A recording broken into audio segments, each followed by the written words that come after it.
Hello dear aspirants, ఈ యొక్క problem అనేది ఆర్ఆర్బి ఎన్టీపీసీ షిఫ్ట్ 2లో వచ్చినటువంటి ప్రాబ్లం అండి. డియర్ ఆస్పిరెంట్స్ చూడండి, ఇక్కడ రూట్లో ఉన్నటువంటి వాల్యూ ఏంటంటే చూడండి 1 - 99/2500 అండి. ఓకేనా? సో చూసుకుంటే ఏమవుతుందంటే 2500తో మనం ఎల్సిఎం చేస్తే 2500 ఒకట్లో 2500 -99 చేస్తే ఏమవుతుందంటే 2401 అవుతుందండి. 2401/2500 రూట్లో. ఓకేనండి?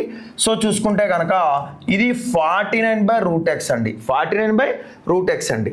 సో 2401కి రూట్ వాల్యూ ఏమవుతుందంటే కనుక 49 అవుతుందండి. 2500కి రూట్ వాల్యూ ఏమవుతుందంటే 50 అవుతుందండి. 49/√x అండి. ఓకేనా డియర్ ఆస్పిరెంట్స్?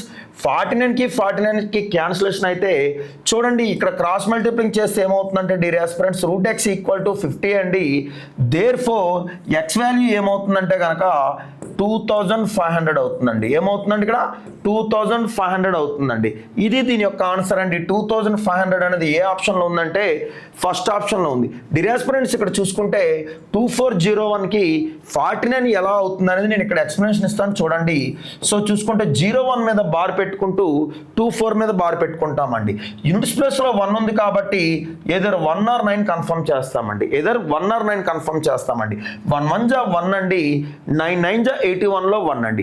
1 + 9 10 అండి. 9 + 1 10 అండి. 24 దగ్గర ఉండే స్క్వేర్ నెంబర్ ఏంటంటే 16 అండి. ఎంతవరకు అంటే కనుక 24 దాకా అండి. 16 to 24 దాకా 4 ది బాధ్యత.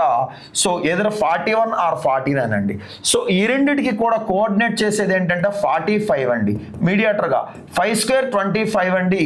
4 5 20 అండి. 2025 కంటే 2401 అనేది పెద్దది కాబట్టి మనం ఏ వాల్యూ తీసుకుంటామంటే పెద్ద వాల్యూ తీసుకుంటామండి. 45 వాల్యూతో పోలిస్తే 2401 పెద్దది కాబట్టి 45 వాల్యూ కంటే పెద్దది ఏంటంటే 49 అండి. సో అందువలన మనం వేసుకోవాల్సి వచ్చిందండి. సో ఫైనల్గా ఆప్షన్ 1 అనేది ఆన్సర్ అవుతుంది. ఓకేనా డియర్ ఆస్పిరెంట్స్?